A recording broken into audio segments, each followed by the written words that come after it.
Autre loi clivante, celle liée à la fin de vie. Elle crée un droit à l'aide à mourir et légalise sous condition l'euthanasie après plusieurs années de débats et de nombreux allers-retours entre Sénat et Assemblée. Elle a été adoptée par 291 voix contre 241. 29 députés se sont abstenus.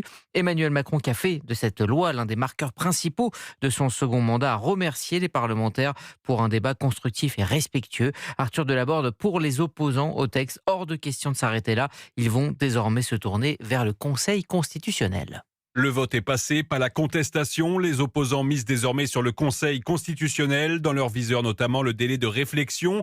Une fois sa demande d'aide à mourir acceptée, un patient pourra la confirmer seulement 2 jours plus tard. Le député RN Christophe Benz redoute des dérives. Nous aurions dû faire plus, nous aurions pu faire mieux, mais pas nous résigner au suicide. Cette loi va arracher des vies humaines, des vies soignables, des vies sauvables, des personnes qui demandent la mort, et c'est légitime quand on a trop mal, mais avec des doutes et des troubles dans le consentement dans la douleur. Des opposants soutenus par une partie du corps médical, des associations et des représentants des cultes, l'Église de France déplore une rupture grave dans l'histoire de notre pays. Le député LR Philippe Juvin, chef des urgences de l'hôpital Georges Pompidou, espère que les sages protégeront mieux les personnes les plus vulnérables. On va proposer la mort avant de proposer des soins. Moi, je préfère une société qui aide à vivre plutôt qu'une société qui aide à mourir. Le Conseil constitutionnel a 1 mois pour se prononcer. D'ici là, la promulgation de la loi est suspendue. Arthur Delaborde du service politique d'Europe.